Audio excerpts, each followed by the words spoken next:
Pamilyar ba kayo sa kwento ni La Llorona, ang babaeng umiiyak sa ilog? Bago natin ipagpatuloy ang kwento, mag-like at subscribe. Noong unang panahon, sa isang maliit na baryo malapit sa ilog, may isang napakagandang dalaga na nagngangalang Maria. Kilala siya sa buong bayan bilang pinakamaganda, at kahit ang mga mayayamang ginoo ay humanga sa kanya. Ngunit sa kabila ng maraming nagtatangkang manligaw, isang binatang may dugong Kastila ang nakaakit sa kanyang puso. Nagpakasal sila at nagkaroon ng 2 anak. Sa simula'y masaya at masagana ang kanilang pamilya. Ngunit nakalipas ang ilang taon, nagsawa ang lalaki. Mas madalas na siyang wala sa kanilang bahay at balitang may ibang babae na siyang kinakasama. Isang mayaman at mataas ang antas sa lipunan. Si Maria ay binalot ng galit, inggit at matinding dalamhati. Ang puso niya ay hindi na mapakali hanggang isang gabi, sa gitna ng kanyang pagkabaliw at panlulumo, isinama niya ang kanyang 2 anak sa tabi ng ilog.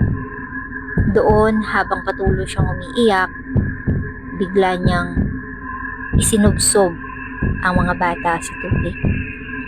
Pilit silang sumisigaw at lumalaban, ngunit sa huli, nalunod sila. Pagkatapos ng kanyang ginawa, tila natauhan si Maria. Niyakap niya ang malamig na bangkay ng kanyang mga anak at nagsisigaw ng, "Mga anak ko, balik niyo sa akin ang mga anak ko." Ngunit, huli na ang lahat. Sa sobrang bighati, naglakad siya sa ilog hanggang siya ay nalunod din. Kinabukasan, natagpuan ng mga taga-baryo ang katawan ni Maria.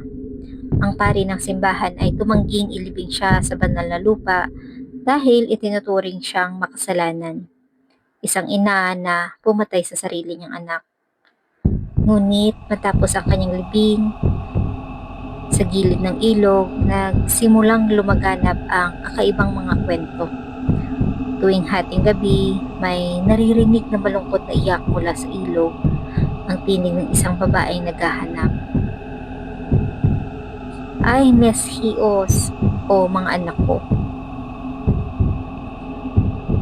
sabi ng mga nakakakita. May babaeng nakaputing damit, mahaba ang buhok at nakalugay na naglalakad sa tabi ng ilog. Minsan ay nakikita siyang nakatayo lang, minsan may parang lumulutang, ngunit kapag lumalapit ka, mawawala siya ng parang usok. Ayon sa matatanda, pinarusahan si Maria na magpakailanman ay maghahanap ng kanyang mga anak sa mundo. Hindi siya matatahimik at habang buhay siyang iiyak at maglalag-lag.